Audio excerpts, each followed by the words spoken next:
Welcome to the Gamecast Informer, the daily news show that keeps you in the know on what's hot and occasionally not so hot. With all this Gamescom news, let's get to it. The Xbox One X Project Scorpio Edition got off at a strong start over at Gamescom.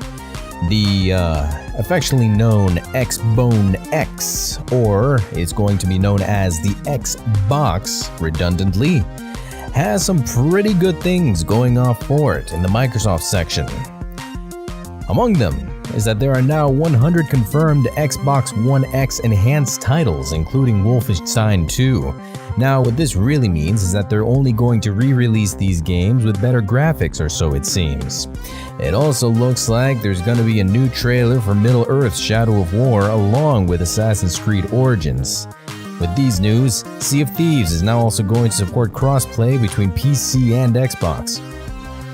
Microsoft also announced that it was going to re-release Age of Empires 2 and 3, and it was going to add Age of Empires 4. Will this be a Civilization knockoff or something similar to it? We'd definitely like to know. Recore, Microsoft's exclusive title, was also announced. It's going to feature improved visuals for the Xbox One, and it's going to have HDR support. It won't, fortunately or not, be in 4K. They also state that for those who own the original game, this new version you will be able to download for free, so no need to pay for that game once again. Going over to the Nintendo section, it seems that they have their own little bit of news coming up, including an SNES-inspired 3DS XL that's going to come to Europe on October 13th. No news yet on US releases.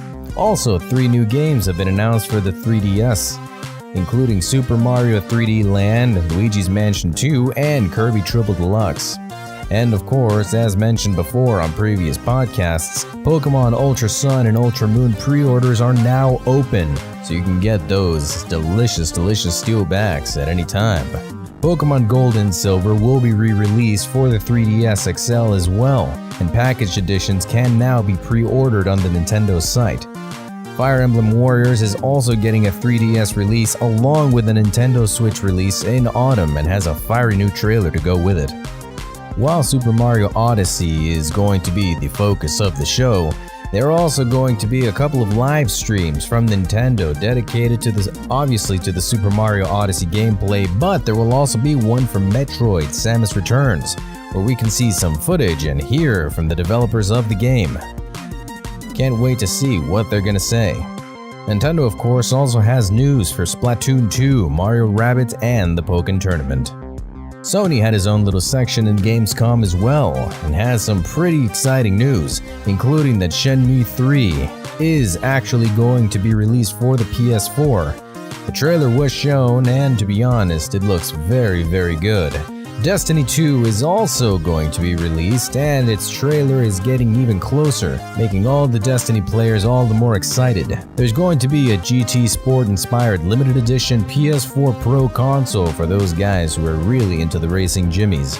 EA didn't have much of a role at Gamescom, but they did have a few things to announce, including FIFA 18, Star Wars Battlefront 2 Starfighter Assault, and the new BMW that is being unveiled in the new Need for Speed Payback.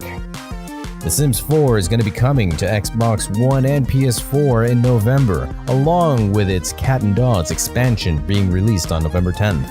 EA's Fe, the indie horror game, is also going to be released to the Switch. And there is a new mode in Battlefield 1 known as 5-on-5 Incursion Mode. Speaking of Battlefield, EA also announced that it was going to be releasing the Revolution Edition, a collection of all the Battlefield 1 content that has been released so far. Bethesda also had a pretty small role in Gamescom, with The Evil Within being the focus of it all. Of course, Wolfenstein 2 is going to be getting its quote-unquote enhanced version for the Xbox One X, but The Evil Within 2 looks like it's going to be rattling everybody's bones with horror-inducing nightmares. Ubisoft, of course, has its Assassin's Creed Origins game in the pipeline, but there's also going to be the release of Far Cry 5 and Anno 1800 that's going to come out in winter 2018.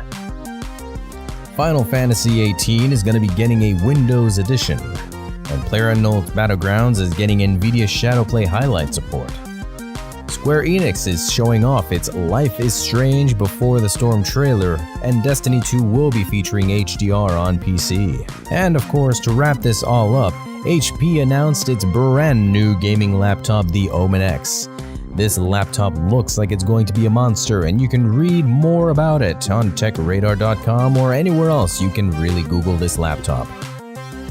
And that wraps it up for today's news. Remember to leave your opinions in the comments below, to like, share, and subscribe, and to give Gamecast a shout out on our Discord.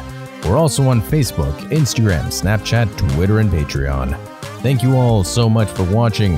This has been The Voice at 106.7. Gaming News Now.